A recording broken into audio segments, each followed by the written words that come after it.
Welcome to the deep dive. We've been really digging through a pile of up-to-testering to make sense of the latest from it honga. Yeah.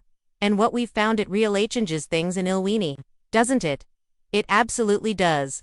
This time, we're in on episode 109 of season 1. It aired last Friday, August 1st, 2025. And the title is just perfect. The Davio No. Right. It sounds dramatic, and honestly, it is. But it's more than that. We think it's like a key to understanding the power shifts we're seeing. Definitely that title. The Deadly Yaukno, it really captures this idea. Off confronting a known danger. It might be terrifying, but knowing what you're up against, yeah. Well, that knowledge itself becomes a weapon, or at least part of your strategy. It forces people to drop the illusions, right, to face the reality of what they are dealing with. Exactly, no more hiding.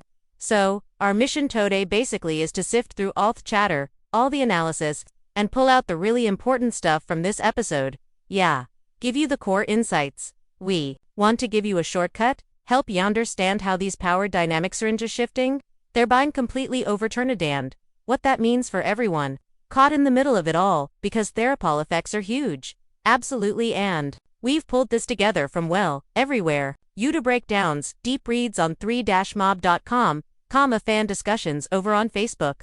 Even the official TV's recaps. So, it's a pretty comprehensive look. We're trying to get the full picture.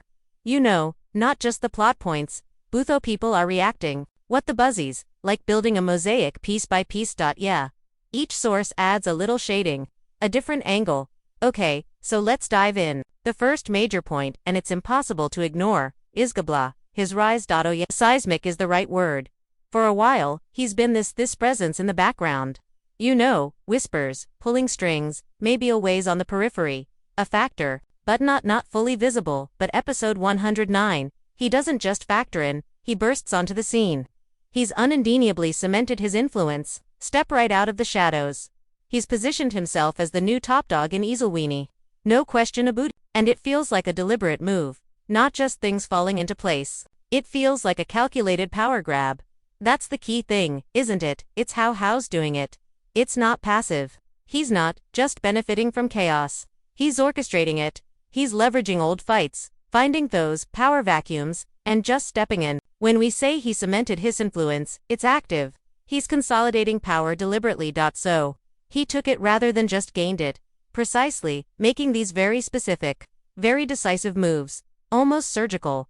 Remember that scene walking into the meeting, chilling, completely uninvited, and just lays out his intentions. Yeah, about their mining rights, their ancestral lands. Yeah, it wasn't even a discussion, it was like watching an annexation happen, in real time.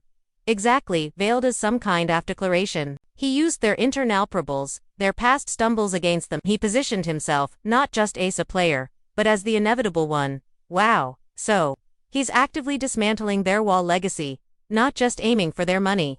But what makes this episode themament, he crosses that line from shadow player to, the main force.